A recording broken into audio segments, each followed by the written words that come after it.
Good afternoon, Dunkirk and Fredonia listeners, and welcome back to News at Noon.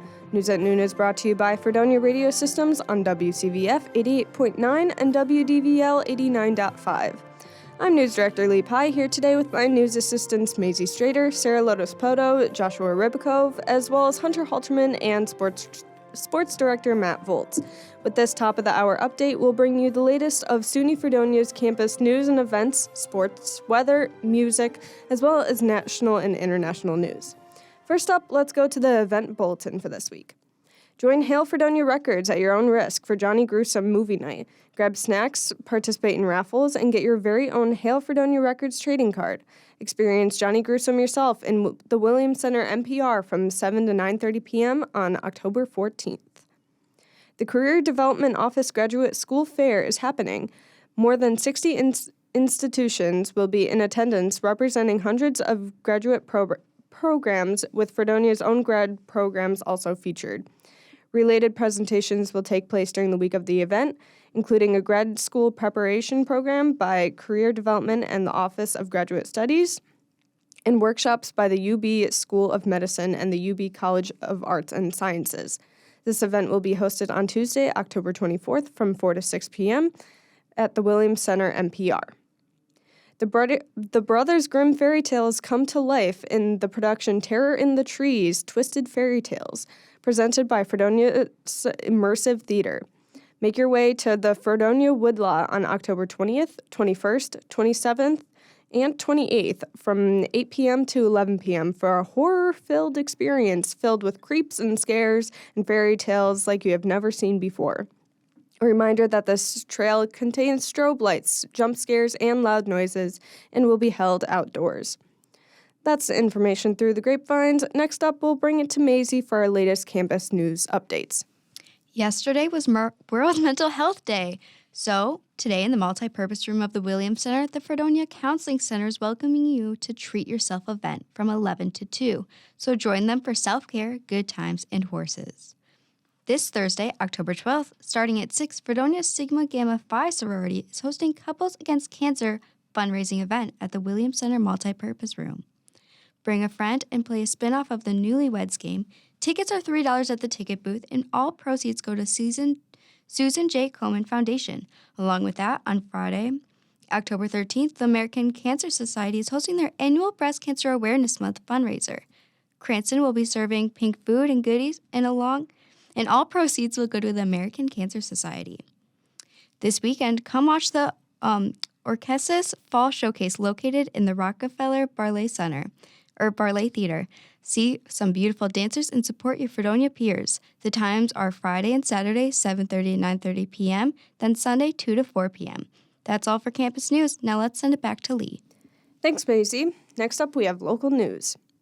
John Esperson is seeking a re-election for his second term as Village of Fredonia trustee. He plans for multiple different issues. He has plans for multiple different issues involving the community. For example, he said he is searching for solutions for the quote-unquote water situation by applying a comprehensive engineering report to the community, displaying all options for water sources the community can use. Another goal he has is to connect more with the village and SUNY Fredonia campus, meeting regularly with professors to discuss projects that would get students involved in the community. Esperson said, quote, I have engaged the public in events and held periodically at various local establishments. I feel it is vitally important to listen to the concerns and ideas of those we represent. I will continue to hold these events as long as residents continue to attend. I'm asking voters to support me again in November to finish the job that we have started. I'd be happy to speak to anybody that has any questions. My number is 716-467-8328. October is National Fire Prevention Month, and the Chautauqua Fire Investigation Team is offering free smoke detectors to the community. The free smoke detectors are funded through ARPA funding through the Chautauqua County Legislature. Under Sheriff Rich Telford said, quote, based on our discussions as in county legislature, He, as in County Legislator Dan Pavlock, suggested that we utilize some ARPA money to benefit the residents and possibly avoid a tragedy, end quote. If you would like to receive a free smoke detector, you can stop by the Sheriff's Office at 15 East Chautauqua Street in Mayville or call 716-753-4254, or you can email smoke@sheriff.us. That's it for your local news update. Let's bring it to the sports guy, Matt Volz.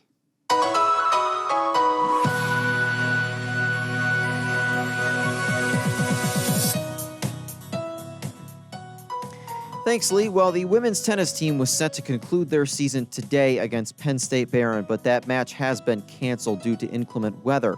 There will not be a makeup match, so their season concludes at 2-9. The Blue Devils will be ending their season on a win, however, as they defeated Plattsburgh 5-4 last Saturday. The men's soccer team hosts Brockport today in a SUNYAC matchup. They're looking to bounce back from a 2-1 loss to Plattsburgh on Saturday. Their overall record sits at 5-4-4. Tonight's game is set to start at 7 p.m. The women's soccer team is in Brockport for a 4 p.m. matchup today after falling to Plattsburgh 1-0 on Saturday. Their record currently sits at 5-2-2. The volleyball team, after a week off, is set to go on the road for 2 conference matchups this weekend. They'll take on Brockport at 6 p.m. on Friday and Geneseo at 1 p.m. on Saturday. Their record currently sits at 3-13. And the men's and women's cross-country teams will conclude their regular seasons this Saturday at the Mike Woods Invitational, hosted by Geneseo. The men's race will begin at 10:45 a.m., with the women's race set to begin at 11:30. The Buffalo Sabres have finalized their roster as they prepare for tomorrow night's regular season opener against the New York Rangers. 18-year-old rookie Zach Benson will make his NHL debut in the game, and off-season signings Connor Clifton and Eric Johnson, 2 veteran defensemen, will be suiting up for the Sabres for the first time. Jack Quinn will miss the first several weeks after having off-season surgery, but he may be back sooner than the anticipated return time of mid-December.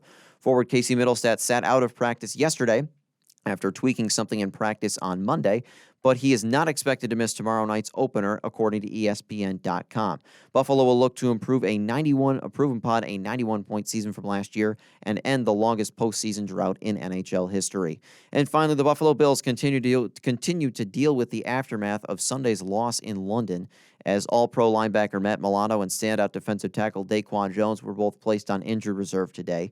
Linebacker Balen Spector, a 7th-round draft pick in 2022, was activated off of injured reserve to fill Milano's role.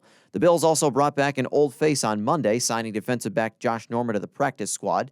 His signing was to fill the void left by injuries to defensive backs Tre'Davious White and Christian Benford.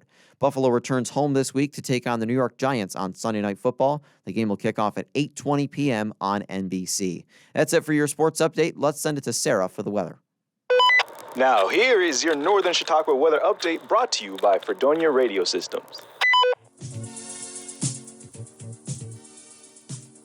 Be careful where you step today. With all the rain we're having, expect puddles everywhere. Besides that, it's pretty cold with a high 57. Various spotty showers fall into the night in the low 40s. The clouds finish raining, but it continues to cover the sky on Thursday. It's going to be pretty chilly in the low 60s. Take out your snuggles and your onesies since the night will drop to the mid 40s. That's it for your 2-day weather. Keep listening and I'll be back with the rest of the weekend forecast. For now, let's take it back to Lee for our local music update.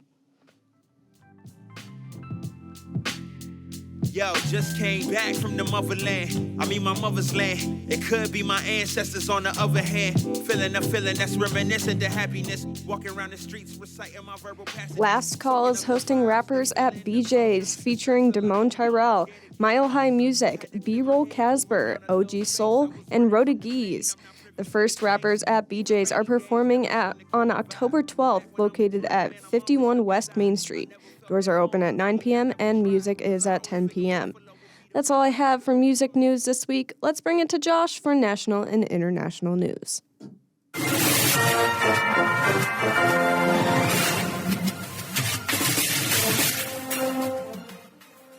The war between Israel and Hamas continues after Saturday saw the surprise attack of Hamas militants on and from within Israel. The bloodshed began the same day Jews were celebrating the Jewish holiday, Simchat Torah, and a day after the 50th anniversary of the Yom Kippur War. Today, Israel continues to unleash heavy bombardments across the Gaza Strip as its military repeatedly hits the enclave, demolishing entire neighborhoods. All of the borders of the Gaza Strip are closed, which means Palestinian civilians have nowhere to go, and about a tenth of them have been displaced from their homes and seeking shelter.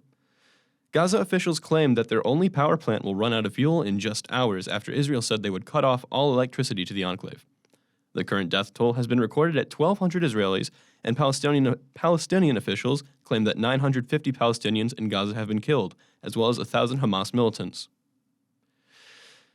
Perhaps you recall the implosion of the Titan submersible back in June, when a submersible by the company OceanGate imploded during an expedition to explore the Titanic with 5 passengers aboard. Yesterday, the U.S. Coast Guard announced that they recovered the remaining debris, including presumed human remains from the North Atlantic sea floor. They claimed the recovery was completed last Wednesday, and according to the press release, quote, the salvage mission, which was conducted during an existing agreement with U.S. Navy Supervisor of Salvage and Diving, was a follow-up to initial recovery operations following the loss of the Titan submersible, end quote. A photo attached to the press release displays marine safety engineers conducting a survey of the titanium end cap that once had been a part of the 22-foot submersible vessel, originally procured from the wreck nearly 500 meters from the Titanic. AI is here, and there is much to fear. It is now possible to upload an image of somebody's face to a reverse image search engine that will use AI to scour the internet for other photos of that person, including photos that they had not taken themselves. The website is known as Primise. The website is known as Primise and was originally founded in 2017 by 2 computer programmers from Poland. The website describes themselves as privacy advocates, stating that the purpose of the site is to help people find their illegally used photos in order to protect their privacy. The About Me section reads, quote, using the latest technologies, artificial intelligence, and machine learning, we help people find their picture on the internet and defend themselves against scammers, identity thieves, or illegal usage of their image, end quote. But does putting all this content out there for anybody to search through for free really defend that mission? Or does it simply give bad actors a means of finding unsavory photos of their unknowing victims?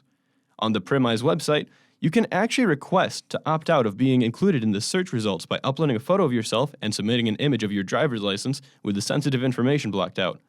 However, that only covers the bare minimum of their privacy policy. It is not guaranteed, and it only includes photos that have already been found by the platform. To the tune of about $40 per month, you can have the site block out future photos found by the platform, as well as have Primise draft and send out up to 40 DMCA and GDPR takedown notices to other websites on your behalf. That does it for today's national and international news. Let's take it back to the rest of the weather with Sara Lodespoto. The old man must be snoring because the rain doesn't stop this weekend. This week is already going by so fast leading into Friday with clouds and a high of 59. Following the recent weather trends, Friday night is cloudy in the 40s and will start to rain pretty late into the night. Man, when does this rain stop? I could deal with cold, but not wet clothes. The cold rain continues into Saturday with harsh winds in the mid-50s. It doesn't look like your umbrella is going to be too effective. The temperature and rain's intensity drops to the high 40s and sprinkles as we enter Saturday night. Don't get too excited, though, since Sunday will shower in the high 56. The clouds will clear up, but definitely not the rain later in the high 40s. That's it for your weekend forecast. Let's take it right back to Lee. That'll wrap up today's edition of News at Noon. Campus News is written and read by Maisie Strader. Local news for this broadcast is prepared by Lee Pye. Weather is presented by Sara Lodespoto. Sports is presented by Matt Volz. Music is prepared by Lee Pye. National and international news is prepared by Joshua Ribakove. And finally, board operations for this broadcast are performed by Hunter Halterman. Thanks for tuning in to News at Noon. Join us every Monday and Wednesday at 12 p.m. on WCVF 88.9 and WDVL 89.5. From all of us at Fredonia Radio Systems, have a beautiful day.